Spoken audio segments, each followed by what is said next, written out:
હવામાન વિભાગે આગામી 24 કલાકમાં બંગાળની ખાડીમાં લો પ્રેશર સર્જાતા પૂર્વ ભારતથી પશ્ચિમ ભારત સુધી ભારે વરસાદની ચેતવણી જાહેર કરવામાં આવી છે।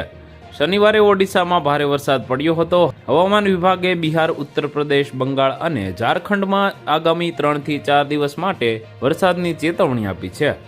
શનિવારે મોડી રાત્રે દિલ્હી એનસીઆરમાં ભારે વરસાદ પડ્યો હતો। હવામાન વિભાગે આજે પણ ઘણા વિસ્તારોમાં વરસાદની ચેતવણી આપી છે। દેશના ઘણા ભાગોમાં સતત વરસાદ પડી રહ્યો છે। કેટલાક વિસ્તારોમાં પૂર જેવી સ્થિતિ સર્જાઈ છે, જ્યારે વાદળ ફાટવા અને વધુ પડતા વરસાદને કારણે પહાડી વિસ્તારોમાં ભૂસ્ખલન જેવી સમસ્યાઓ ઊભી થઈ રહી છે।